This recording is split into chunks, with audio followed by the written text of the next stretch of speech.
Admiral John Carter stood before the United Nations Security Council with a grim expression. His gray hair and weathered face showed years of military service. The room was silent as everyone waited for him to speak. Behind him, large screens displayed images of strange spacecraft and orbital patterns. "Ladies and gentlemen of the Council," Carter began, his voice deep and steady. "For the past 15 years, our deep space monitoring network has been tracking visitors to our solar system." A murmur spread through the room as Carter clicked a remote. The screen shifted to show heat signatures around Jupiter and Saturn. "These are not natural phenomena," he explained. "These are ships belonging to what we now know is called the Vexarian Empire." Council President Mary Donovan leaned forward. "How can you be certain, Admiral?" Carter nodded to his assistant, who distributed folders to each council member. "In 2031, we recovered a damaged probe near Neptune. The technology was unlike anything we've seen. It took our scientists years to decode parts of its data storage." The screens changed again, showing alien text with translations. "The Vexarians have conquered over 300 planetary systems. Their method is consistent: observation, assessment of resources, then integration, which is their term for colonization."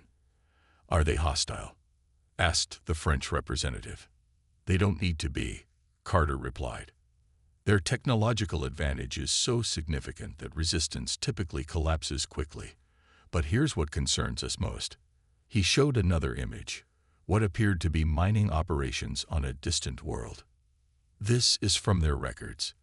Planet designation KRR-94, a thriving civilization reduced to resource extraction within 10 years of peaceful integration into their empire."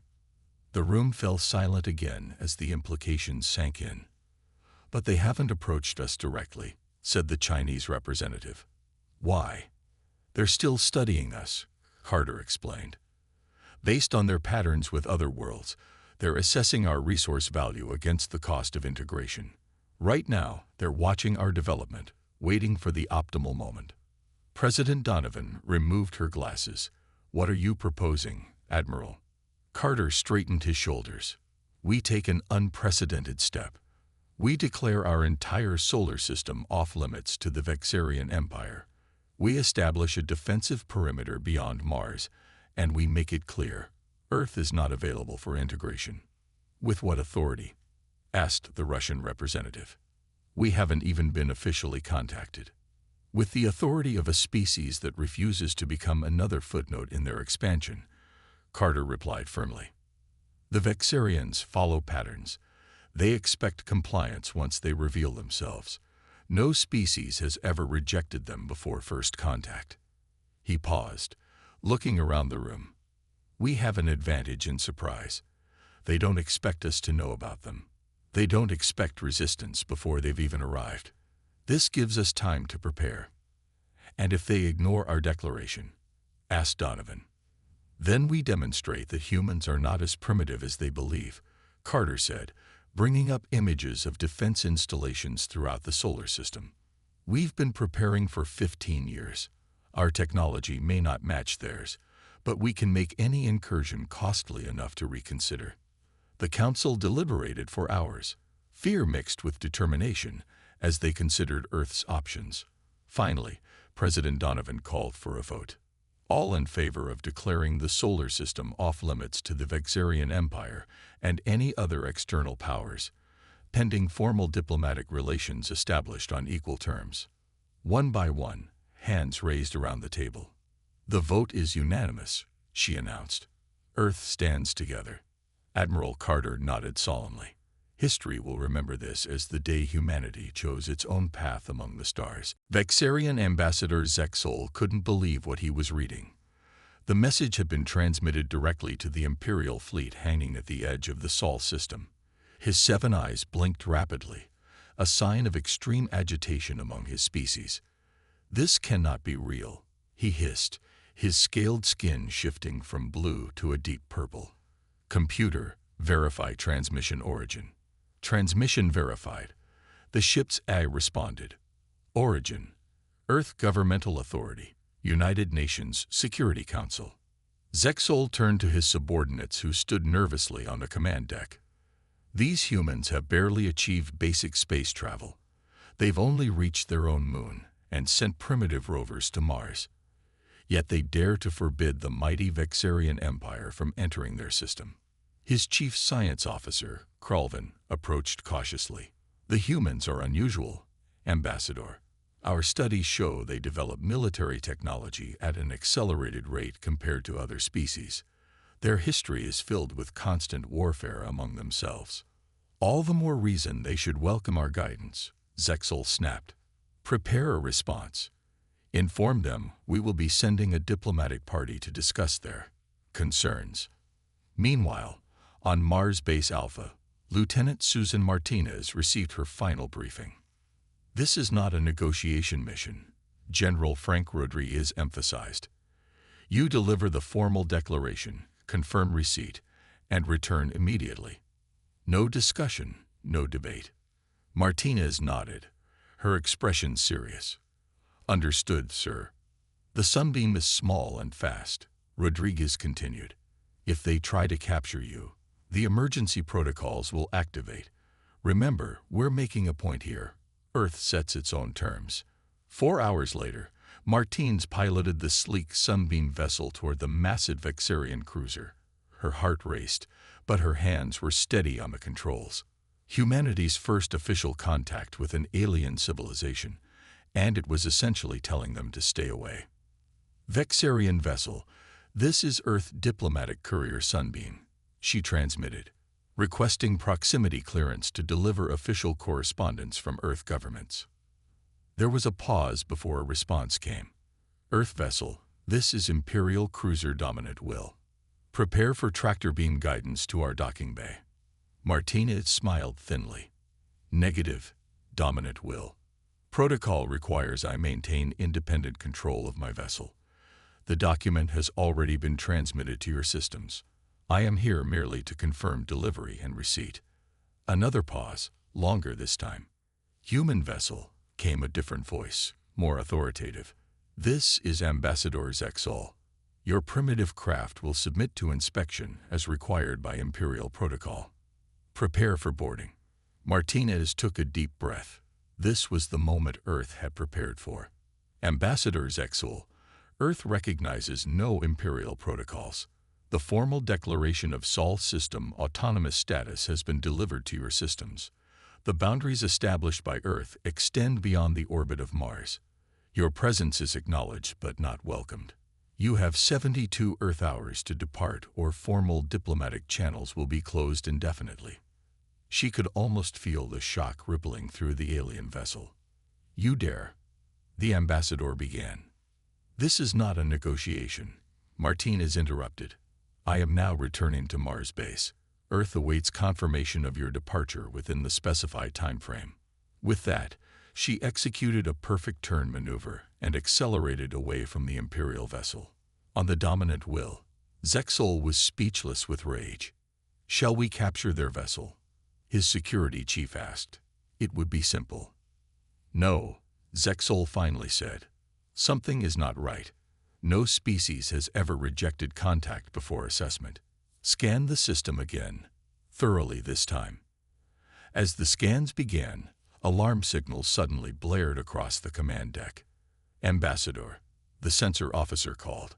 We're detecting energy signatures throughout their system, signatures that weren't there before. Zexol's eyes narrowed. It seems the humans are full of surprises. Admiral John Carter stood in Lunar Command's Operations Center, surrounded by holographic displays showing the solar system. Red dots representing Vexarian vessels were moving past Saturn's orbit. Status report, Carter said, his voice calm despite the tension in the room. Commander Alan Foster looked up from his station. 3 Vexarian scout ships have crossed Saturn's orbit, Admiral. They're moving fast and appear to be heavily armed. Carter nodded slowly. The 72-hour deadline passed 6 hours ago. They're testing our resolve. The large central display showed the Vexarian scouts' projected path. They would reach Jupiter's orbit in less than 3 hours. Are they responding to hails? Carter asked. "No, sir," replied Communications Officer Lisa Reed. "They've gone silent since rejecting our final warning." Carter walked to the tactical station, studying the deployment of Earth's defenses. For years, under the cover of scientific missions and mining operations, Earth had been building a defensive network throughout the solar system. Weapons platforms disguised as research stations, missile systems hidden in asteroid clusters, all of it unknown to the watching Vexarians. "They think we're bluffing," Carter said. "Time to show them we're not." Activate the Artemis Defense Network. Throughout the solar system, dormant systems came to life. On distant moons and asteroids, panels slid open to reveal weapon systems. Satellites changed configuration, turning from passive monitors to active defense platforms. "Network activated, sir," reported Tactical Officer Ryan Daniels. "All systems showing green." "Good," Carter said. "Now we wait." The Vexarian scouts continued their approach. On the lead ship, Commander Trazol watched his sensor displays with growing confusion. "Energy signatures are changing throughout the system," his sensor officer reported. "The humans appear to have hidden defense systems." Trazol made a dismissive gesture with his upper limbs. "Primitive defenses. Continue approach. Ambassador Zexel wants a full assessment of their capabilities." As the scout ships passed Jupiter's orbit, Carter leaned forward. "They're ignoring our warnings," he said. "Prepare to fire warning shots. Target the lead ship's propulsion system. Minimal damage." "Targeting solution acquired," Daniels confirmed. "Fire."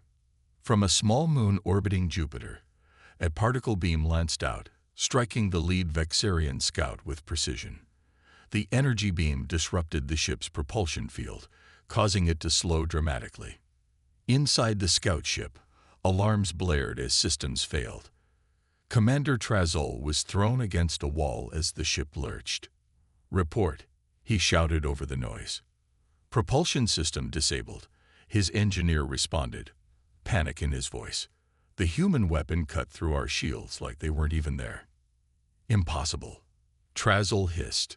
"Their technology is centuries behind ours." On the second scout ship, Commander Vexera watched in shock as her companion vessel drifted helplessly. "All ships, retreat," she ordered. "Return to the fleet immediately." In Lunar Command, a cheer went up as the Vexarian scouts turned and accelerated away from Jupiter. Carter raised a hand for silence. "This is only the beginning. They'll be back, and next time they won't underestimate us." Foster approached with a data tablet. "Sir, analysis of the weapon effectiveness shows the particle beam penetrated their shields more easily than our models predicted.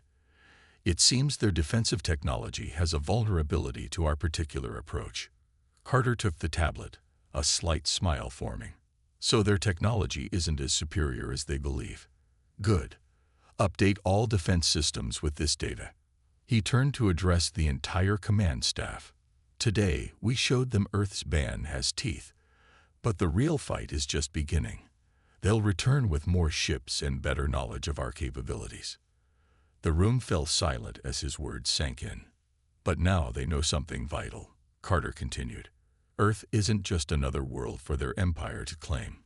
We will defend our freedom, no matter the cost." High Council member Thravix floated in his meditation chamber aboard the Galactic Federation diplomatic vessel. Unlike the Vexarians, Thravix's species had evolved from aquatic creatures.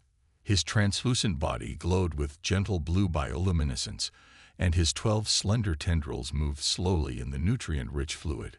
The door chimed, interrupting his contemplation. "Enter," Thravix said, his voice surprisingly deep for his delicate appearance. His aide glided in, carrying a data crystal. "The humans have arrived, honored elder." Thravix emerged from his pool, his skin forming a protective membrane as he left the liquid. "Show them in." Dr. Lisa Wright entered the chamber, trying not to stare at the alien being before her. As Earth's diplomatic attaché, she had been briefed on many species, but seeing a member of the ancient luminary race in person was still breathtaking. "High Council member Thravix," she said, bowing slightly. Earth thanks you for agreeing to this neutral meeting. Fravix's tendrils rippled in what Wright recognized as a gesture of acknowledgement. In 5,000 years of diplomatic service, Dr. Wright, I have never encountered a species that declared itself off-limits before official first contact. Your Earth has created quite a stir in galactic circles. Wright remained composed. We observed before we were observed, it seems. Indeed, Fravix said, his inner lights pulsing with interest. Please, explain Earth's position.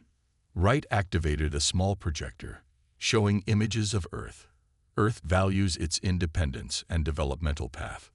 We've studied how the Vexarian Empire integrates planets into their system.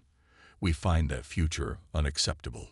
The Vexarians bring technological advancement and protection.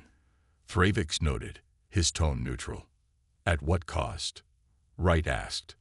Loss of cultural autonomy, extraction of resources, reduction to client state status.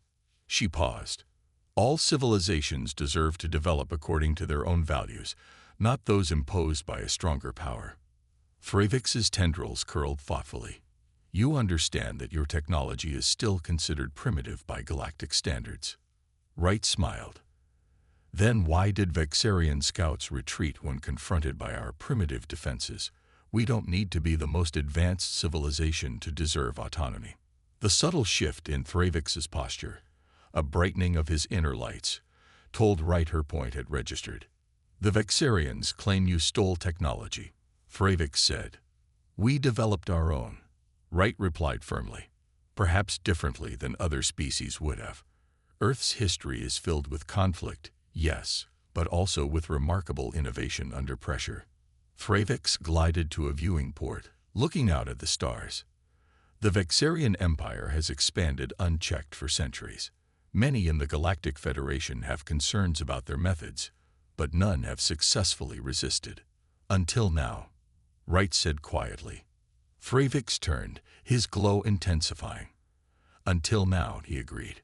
Tell me, Dr. Wright, what does Earth want from the galactic community? Recognition of our boundaries, respect for our independence, and eventually, when we're ready, relationships based on equality and mutual benefit, not subjugation. Bold demands from a young species, Fravix remarked. Youth doesn't diminish our right to self-determination, Wright countered. Fravix was silent for a long moment. Then his tendrils formed a pattern Wright didn't recognize. The Federation Council meets in 30 days, he finally said. I will present Earth's case. Not all will agree, but your species has shown something rare and valuable, courage in the face of overwhelming power. Wright bowed deeper this time. Earth appreciates your consideration, High Council member. As she turned to leave, Fravix added, Dr. Wright, a word of caution. The Vexarians rarely accept defeat. They will try other methods to bring Earth into their empire. We'll be ready, Wright replied with confidence. After she left, Fravix returned to his pool, his mind racing with possibilities. In all his centuries, he had never encountered a species quite like these humans. Security Director Paul Wilson strode into the crisis meeting room, his face grim. Admiral Carter and the Earth Defense Council were already seated around the large table. Wilson placed a data tablet in front of each member. We have confirmation, Wilson said without preamble. Vexarian agents have been identified in major population centers across 5 continents. Carter picked up the tablet and scrolled through the images. The aliens weren't even trying to disguise themselves effectively. Their skin had been altered to appear human, but their proportions and movements were off. They're not even trying to hide properly, Carter observed, brow furrowed. Why take such risks? Because they don't need to, Wilson replied, tapping his tablet to project images onto the main screen. They're recruiting humans to their cause. The screen showed meetings in expensive hotels, university lecture halls, and corporate boardrooms. Vexarians speaking to attentive human audiences. They've created an organization called the Prosperity Alliance, Wilson continued. They're offering advanced technology and galactic citizenship to anyone who helps undermine Earth's isolation policy. Captain Olivia Green from Counterintelligence stood up. She was young for her position, but her record was exceptional. Their strategy is clever, Green explained, showing more images. They're targeting influential voices in politics, media, and science. Their message is simple but effective. Earth's military leadership is holding humanity back from a golden age of advancement. How successful have they been? Asked Defense Minister Elena Rodriguez. Green's expression darkened. Very. In just 3 weeks, they've recruited over 2,000 prominent individuals. Celebrities are posting about embracing our galactic future. Scientists are publishing papers questioning the ban policy. Politicians are calling for special hearings. Carter leaned back in his chair. So they can't force their way in. And now they're trying to get invited. Exactly. Green nodded. And they're finding willing audiences. People are frightened of conflict with a superior power. The Vexarians are playing on that fear while promising rewards. Carter studied the data more closely. They're moving fast. Too fast. There's more, Wilson added.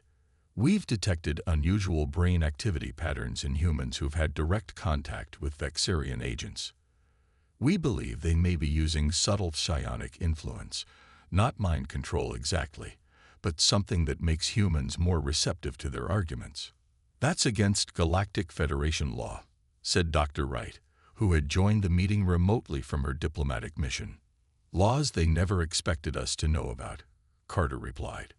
Do we have countermeasures? Dr. Ben Reynolds, chief of xenobiology, cleared his throat. We're developing them, but it will take time. Meanwhile, the influence spreads. Carter stood up and walked to the window, looking out at the Washington skyline. After a moment, he turned back to the room. We need to show people what's really at stake, he decided. The Vexarians are counting on our secrecy working against us. Let's change the game. What are you suggesting? Minister Rodriguez asked. The truth, Carter said simply. Operation Truth Horizon. We release everything. All our intel on the Vexarian Empire, what they've done to other worlds, their actual intentions for Earth. Let people see what integration really means. That's a massive security breach, Wilson protested. It's our best weapon, Carter countered. The Vexarians are winning because they're controlling the narrative. We need to take it back. The council members exchanged uneasy glances. We've always kept humanity in the dark to prevent panic, Reynolds said cautiously. And now that decision is being used against us, Carter replied. I trust people to make the right choice when they have all the facts. The Vexarians are betting we won't take that risk. After a tense discussion, Minister Rodriguez called for a vote. All in favor of Operation Truth Horizon. One by one, hands raised around the table. Prepare the broadcast, Carter ordered. It's time for humanity to see what we're really fighting for. The global broadcast began precisely at 8:00 p.m. Eastern Standard Time. In every country, on every device, screens suddenly switched to the same image. The Earth Defense Council seal, followed by the words Critical Planetary Announcement. People in homes, offices, and public spaces stopped to watch as Admiral Carter appeared, his expression solemn. Citizens of Earth, he began. For years, your governments have withheld information about an extraterrestrial presence in our solar system. Today, that secrecy ends. You deserve to know the truth about why Earth has declared itself off-limits to the Vexarian Empire. The screen switched to Dr. Michelle Garcia, her dark hair pulled back in a neat bun. As Earth's chief xenoanthropologist, she had spent years studying the data recovered from alien sources. What you are about to see is classified footage obtained through various means, Garcia explained. This is not a work of fiction. These are real worlds and real consequences of Vexarian integration. The broadcast showed stunning footage of alien worlds, some beautiful and strange, others disturbingly familiar. Then the images changed to show massive mining operations on a planet with purple skies. These are the Lorians, Garcia narrated as the camera panned over humanoid beings with pale blue skin working under harsh conditions. 10 years ago, they were a thriving civilization with art, music, and a democratic government. Their technology was approaching our current level. The footage continued, showing Vexarian ships arriving, initial peaceful meetings, followed by the gradual establishment of Vexarian authority. The Lorians were promised advanced technology, medical breakthroughs, and membership in a galactic community. Garcia continued. What they received was systematic resource extraction. Their population has declined by 60% as their world was stripped of valuable minerals needed for Vexarian expansion. All around the world, people watched in horrified silence as the broadcast continued, showing planet after planet reduced to resource colonies, indigenous populations relocated or reduced to servitude. In New York, a crowd gathered in Times Square stared up at the massive screens. In Beijing, government officials watched in stunned silence. In Rio de Janeiro, families huddled around televisions, holding each other. The broadcast showed the organization called the Prosperity Alliance, revealing the Vexarian agents behind it and their true intentions. The psionic influence they've used is subtle, Dr. Reynolds explained, showing brain scans. It doesn't control minds, but it creates a sense of trust and diminishes critical thinking. We've developed a simple technique to counter it. He demonstrated a mental exercise that could block the influence. Earth's ban isn't about isolation, Garcia concluded. It's about avoiding this fate. The Vexarians don't want partners. They want possessions. The broadcast ended with Admiral Carter. Now you know what we're fighting for. The choice belongs to all humanity, not just its governments. Should we open our arms to an empire that has never treated any species as equals? Or should we stand firm in our declaration that Earth will determine its own future? As the broadcast ended, the world erupted in discussion. Social media platforms crashed from the volume of activity. People gathered in streets and public spaces to talk about what they'd seen. At Prosperity Alliance headquarters in Geneva, the effect was immediate. Human members demanded answers from their Vexarian contacts. When those answers proved inadequate, they began leaving in droves. Within hours, protests formed outside known Prosperity Alliance offices worldwide. Signs read Earth is not a for SAL and no to integration. In her apartment in Washington, D.C., Dr. Garcia watched the news coverage of the global reaction. Her phone hadn't stopped ringing since the broadcast. "Do you think it worked?" asked her assistant. Garcia nodded slowly, watching footage of former Prosperity Alliance members publicly renouncing their ties to the organization. "Truth is a powerful weapon," she said quietly. "Sometimes the most powerful one we have." 5 years passed since Earth declared itself off-limits to the Vexarian Empire. Much had changed in that time. Earth's defensive network had expanded beyond Neptune. Countries that once fought each other now worked together under the Unified Earth Defense Initiative. The knowledge that humanity was not alone in the universe had transformed society in countless ways. Admiral Carter, now retired, stood by the window in Secretary General Kevin Rodriguez's office at the United Nations headquarters. Outside, New York looked different too. Subtle changes in architecture and technology reflected humanity's new awareness of galactic design principles, adapted to Earth's unique culture. "They're here," Rodriguez said, looking up from his desk. 17 different civilizations, each sending a single diplomatic vessel. They've stopped precisely at our boundary markers. Carter nodded, a slight smile on his weathered face. "They're respecting our borders." The large screen on the wall showed the approaching ships, a stunning variety of designs reflecting the diversity of their creators. None were Vexarian. "The transmission is coming through now," Rodriguez said, pressing a button on his desk. A gentle voice filled the room. "Greetings, people of Earth. This is Ambassador Thravix of the Galactic Federation Council. We request permission to approach Earth for a diplomatic conference with your leaders." Rodriguez took a deep breath before responding. "Ambassador Thravix, this is Secretary General Rodriguez of Earth. Your request is being considered. Please maintain position while our global assembly votes. 3 hours later, in the UN General Assembly Hall, Rodriguez addressed the gathered world leaders. The massive chamber was filled to capacity, with additional observers watching from overflow rooms. The Galactic Council has formally recognized Earth's sovereign boundaries, Rodriguez announced. They have requested permission to establish diplomatic relations as equals. This is unprecedented in their history.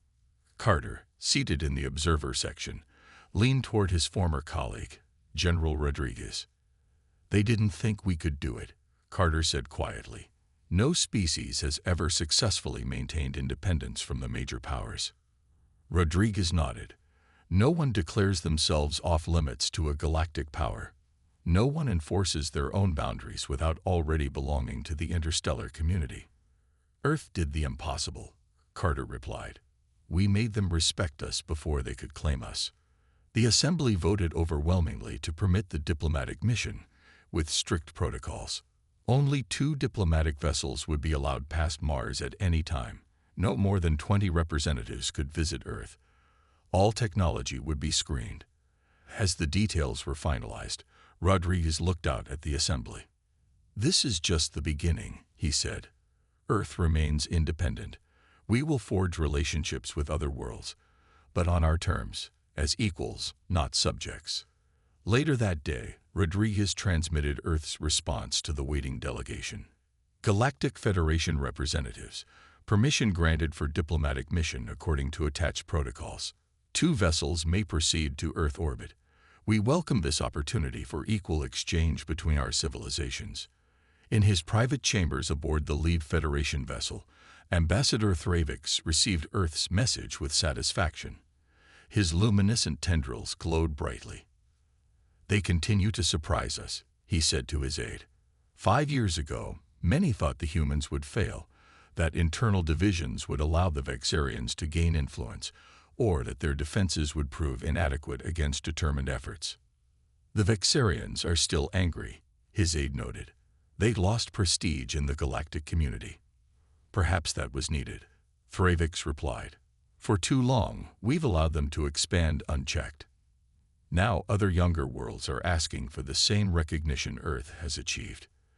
As the 2 diplomatic vessels detached from the fleet and began their approach to Earth, people around the world watched on live broadcasts. In homes and public squares, humans gathered to witness this historic moment. Carter watched from the observation deck at Lunar Command, the same facility where Earth had first demonstrated its resolve against the Vexarians.